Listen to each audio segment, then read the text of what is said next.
on. Command has been given. Crank him up. Let's go. When I say I don't know, I don't know. Let's go, baby. Now, the Morning Drive. Buckle up, everybody. A little bit of this and a little bit of that. It's a game changer. I listen to you guys every single day on my way to work. Well, again, I'm not a doctor, nor do I play one on the radio. You guys are amazing. What are you doing over there? I'm going to the top. The Morning Drive with Mike Bagley and Pete Pistone. To the bat balls.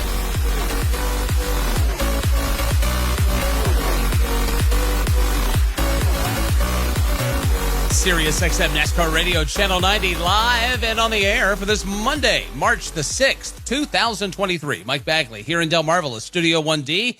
We've got Pistol Pete Pistone at the Paisan Palace in Chicago. We've got Sammy and Davey in Studio 134, the Beltway Bureau in our nation's capital. We welcome each and every one of you to this Monday morning. We are now 2/3 of the way through this West Coast swing in 2023, and seems like Chevrolet is a bit on a roll. They won the season opening Daytona 500. They won Fontana a week ago, and they took checkers yesterday in the deserts of Las Vegas. From Las Vegas Motor Speedway. Drivers, start your engines!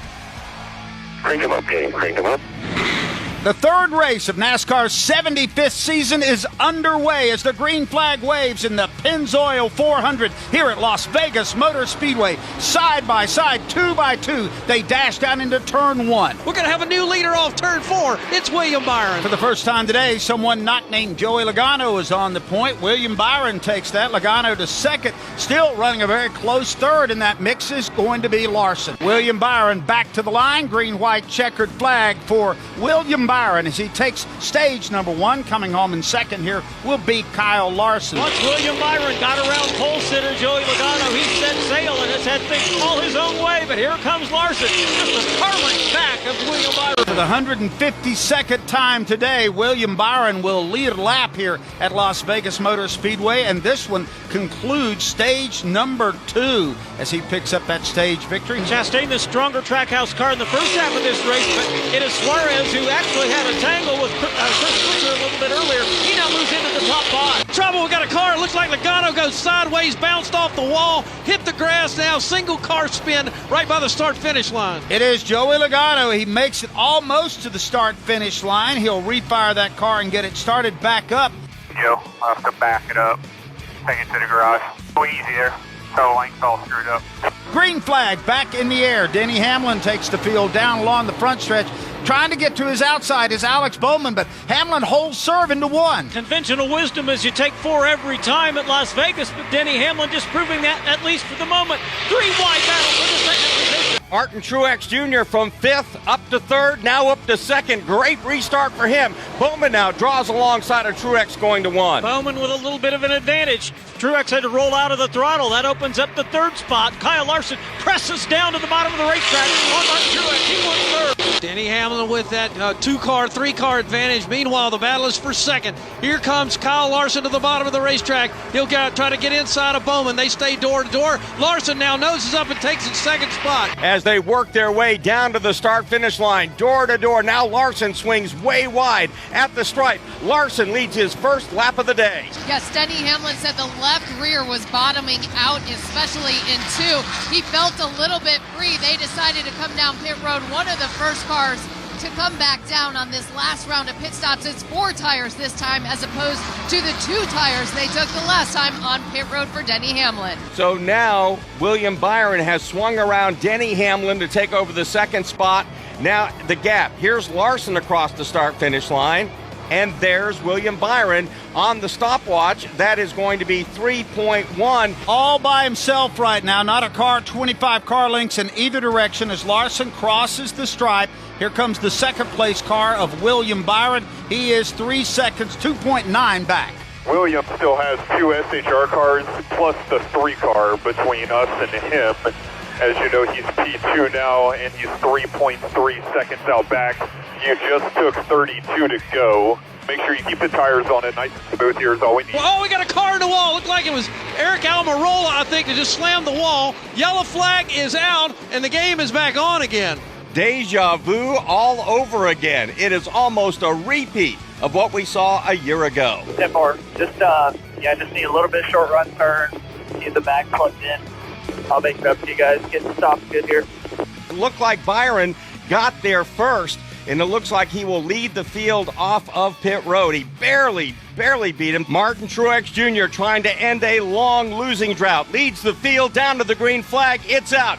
Side by side, they race off of turn 2, give the advantage just ever so slightly to William Byron. He's got a nose out front, but Truex battles back to the bottom of the racetrack. They're all stacked up behind him, but here comes William Byron on 4. William Byron will lead them back to the line in the white flag here at Las Vegas Motor Speedway. Truex is in second, then next in line going to be Chastain. I was kind of surprised when Larson chose to line up behind Truex rather than his teammate.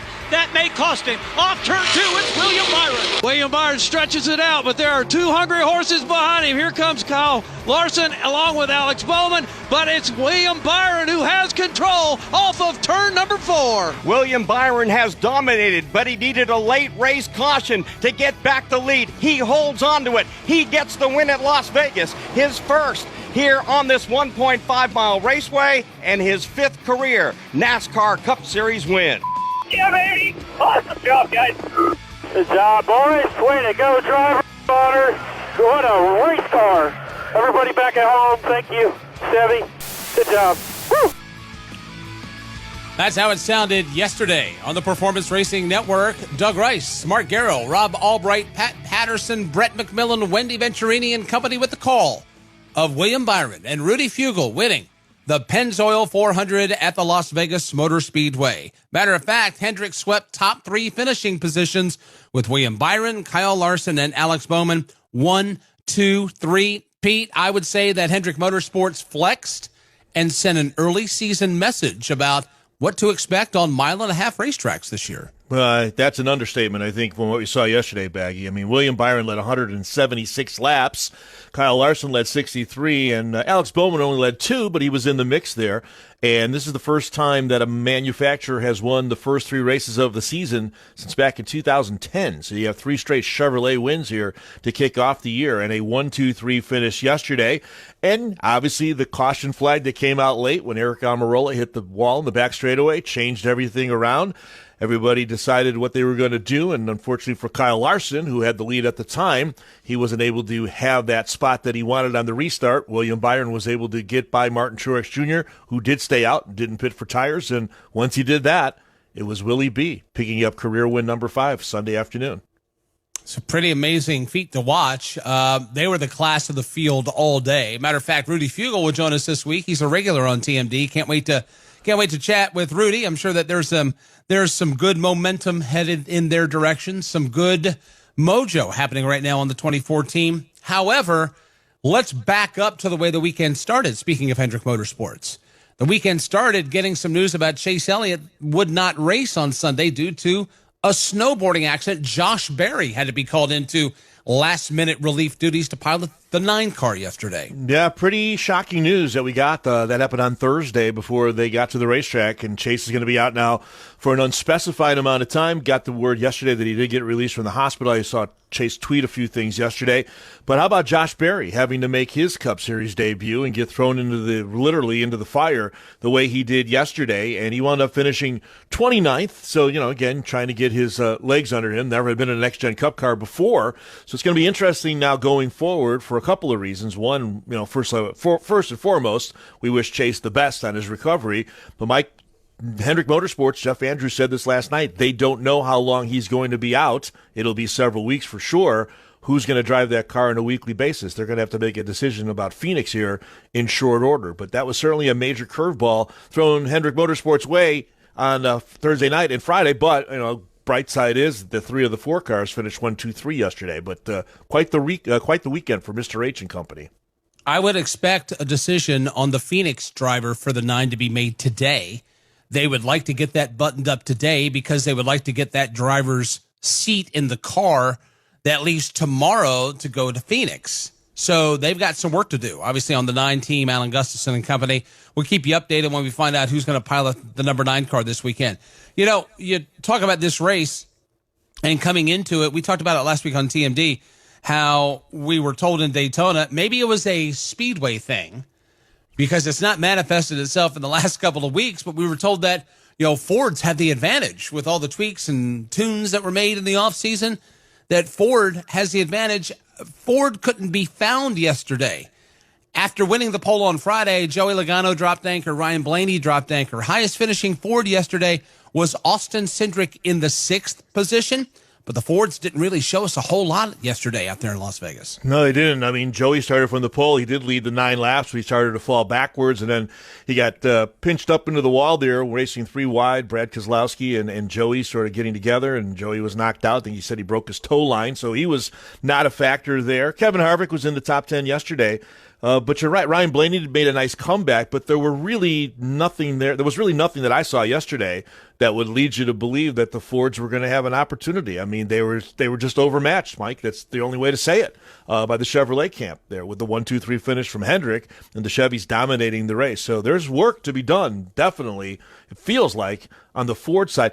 The race yesterday was kind of odd, quite frankly. The first 2 stages, pretty uneventful. It was a complete opposite of what we had seen there in the fall for the playoff race, where we had a lot of attrition and we had some incidents and had a little different kind of racing. It sounds like the conditions made a big difference yesterday. It was cold and windy out there, as you saw from some of the shots that Fox gave us on the telecast.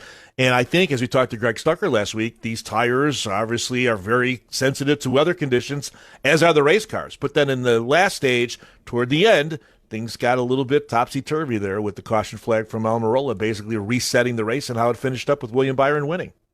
I admire the courage of James Small and Martin Truex Jr. for staying out, but you got gobbled up pretty quick on the restart, and we had in our private text chain going on. I texted you guys. I'm like, Rudy and that crew just won William this race because we asked the question: are no tires an option? 2 tires, and for the most part, everybody's like 4. You're going to get 4. You might get away with 2. Well, Martin Truex Jr. had none. You did have some 2-tire stops, and you had some 4-tire stops, but 2 tires is what won the race. I felt for Martin Truex Jr., but also at the same time, I appreciated their willingness to take a chance. You never know. Sometimes you stay out and you win the race. It just so happened that he got buffeted around there and he was able to finish in the 7th position.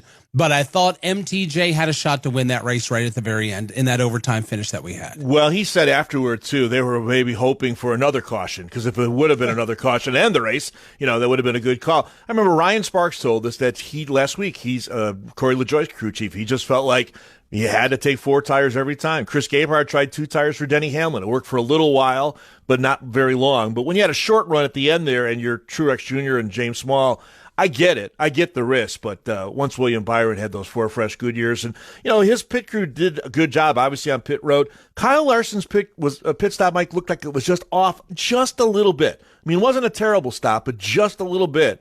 And that was enough to give Byron the edge there. And once that happened, there was William Byron flying away to victory lane with Rudy Fugle, who hopefully is feeling a little better. I understand from what William said, Rudy was dealing with a little stomach bug over the weekend, and hopefully he'll be in good spirits and feeling better tomorrow when he joins us here on TMD.